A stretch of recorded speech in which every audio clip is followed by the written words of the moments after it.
आता बातमी येते राष्ट्रीय स्वयंसेवक संघाच्या शताब्दी सोहळ्यासंदर्भातली, कारण आता थेट आपण नागपूरला जाणार आहोत। तिकडे शताब्दी सोहळ्यानिमित्ताने पथसंचलन सुरू झालेलं आहे। तब्बल 9000 स्वयंसेवक या पथसंचलनामध्ये सहभागी होत आहेत। थेट जाऊया नागपूरला।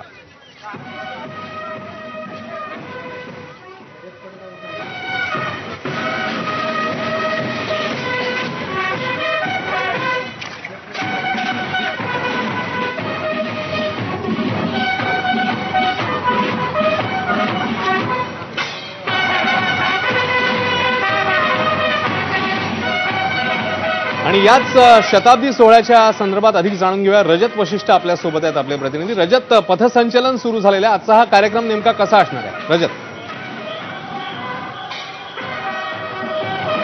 अश्विन, आज तारखेप्रमाणे राष्ट्रीय स्वयंसेवक संघाला 100 वर्ष पूर्ण होत आहे आणि त्याच निमित्ताने नागपुरात ऐतिहासिक पथसंचलन काढण्यात आलेलं आहे। नागपूरच्या यशवंत स्टेडियम मधून निघालेला पथसंचलन आज सध्या आपण पाहतोय आणि 3000 स्वयंसेवक याच्यामध्ये सहभागी झालेले आहेत आणि जे इतर दोन पथसंचलन आहे त्याच्यामध्येही प्रत्येकी 3000 म्हणजे 9000 स्वयंसेवक जे आहेत ते या पथसंचलनामध्ये निघालेले आहे आणि थोड्या वेळानंतर हे पथसंचलन जे आहे ते व्हेरायटी चौकावर पोहोचेल आणि व्हेरायटी चौकावर स्वतः सरसंघचालक डॉक्टर मोहन भागवत जे आहेत या पथसंचलनाचं अवलोकन करेल आणि तिन्ही ठिकाणातून निघालेला पथसंचलन जो आहे तो एकाच वेळी पोहोचणार आहे व्हेरायटी चौकावर। दृश्यांमध्ये आपण पाहू शकता आद्य सरसंघचालक डॉक्टर हेडगेवार आणि द्वितीय सरसंघचालक गोडवलकर गुरुजींचे फोटो सुद्धा या पथसंचलनामध्ये आहे आणि शिस्तबद्ध पद्धतीने हे पथसंचलन जे आहे ते समोर जात आहे। जी काही माहिती आहे त्याप्रमाणे राज्याचे मुख्यमंत्री देवेंद्र फडणवीस हे सुद्धा व्हेरायटी चौकावर संघाचा हा शिस्तबद्ध पथसंचलन पाहण्यासाठी पोहोचू शकतात आणि हळूहळू हे पथसंचलन जे आहे ते व्हेरायटी चौकाच्या दिशेने मार्गक्रमण करताना आपल्याला पाहायला मिळतंय।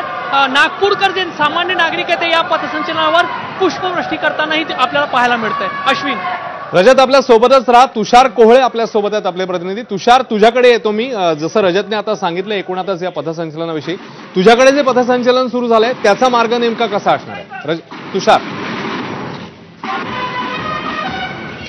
निश्चितच नागपूरच्या कस्तुरचंद पार्क इथं या पथसंचलनाला सुरुवात झालेली आहे आणि हे पथसंचलन थेट 0 मैल चौक, व्हेरायटी चौक आणि सीताबर्डी मार्केट परत मॉरिस कॉलेज चौक वरनं कस्तुरचंद पार्कमध्ये परत येणार आहे। जर का आपण बघितलं तर कस्तुरचंद पार्क इथनं जे पथसंचलन सुरू झालं तिथे बघू शकतो की ते सामान्य नागरिक आहे कशा प्रकारे पथसंचलन करणाऱ्या स्वयंसेवकांवर पुष्पवर्षाव करताना पाहायला मिळत आहे आणि जयघोष करताना पाहायला मिळत आहे। या पथसंचलनामध्ये ज्या 4 विभागाचे स्वयंसेवक सहभागी झाले त्यामध्ये मोहिता भाग, लालगंज भाग, बिनाकी भाग आणि सदर भागाचे हे सगळे स्वयंसेवक आहे आणि निश्चित अत्यंत शिस्तबद्ध पद्धतीने या पथसंचलनाला सुरुवात झालेली आहे। सरसंघचालक मोहन भागवत हे व्हेरायटी टॉकीज चौकामध्ये या पथसंचलनाचं अवलोकन करणार आहे आणि तिन्ही ठिकाणावरनं म्हणजे कस्तुरचंद पार्क असेल, यशवंत स्टेडियम असेल किंवा हॉकी मैदान असेल, इथनं ज्या 3 वेगवेगळ्या पथसंचलनाला सुरुवात झाली आहे तिन्ही पथसंचलन व्हेरायटी टॉकीज चौकात एकत्र येणार आहे जिथे सरसंघचालक मोहन भागवत उपस्थित असणार आहे। ते अवलोकन करण्यात आपण बघू शकतो की अत्यंत शिस्तबद्ध पद्धतीने या संपूर्ण पथसंचलनाला सुरुवात झालेली आहे आणि नागपूरकर देखील रस्त्याच्या दुतर्फा इथे उपस्थित असून या संपूर्ण पथसंचलन सोहळ्याचा आनंद घेत आहे। निश्चित एक ऐतिहासिक क्षण आहे कारण की तारखेप्रमाणे आजच्या दिवशी 100 वर्ष आधी राष्ट्रीय स्वयंसेवक संघाची स्थापना झाली होती आणि त्यानिमित्त कुठेतरी आज हे एक विशेष पथसंचलन आयोजित केलेलं आहे। अश्विन। नक्कीच तुषार, आणि आपण बघतोय हे तिन्ही ठिकाणची दृश्य, 3 ठिकाणून एकूण हे पथसंचलन सुरू झालेलं आहे। आपल्या 3 कॅमेऱ्यातनं ही दृश्य आपले प्रतिनिधी आपल्यापर्यंत पोहोचवत आहेत आणि हा शताब्दी सोहळा संघाचा ज्याच्याकरता एकूण 9000 स्वयंसेवक जे आहेत ते याच्यामध्ये सहभागी झाले आणि या तिन्ही ठिकाणून ह्या पथसंचलनाला आता सुरुवात झाली।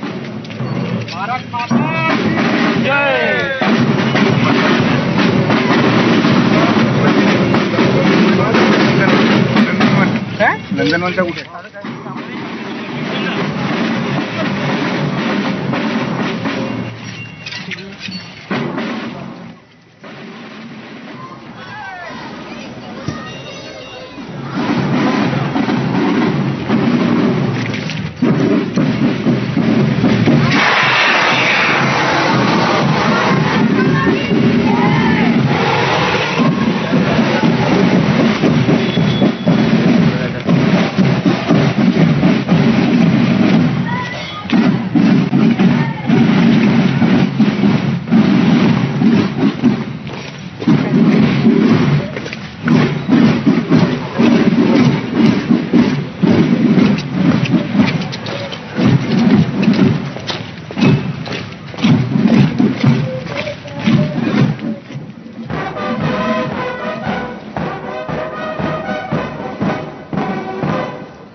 धन्यवाद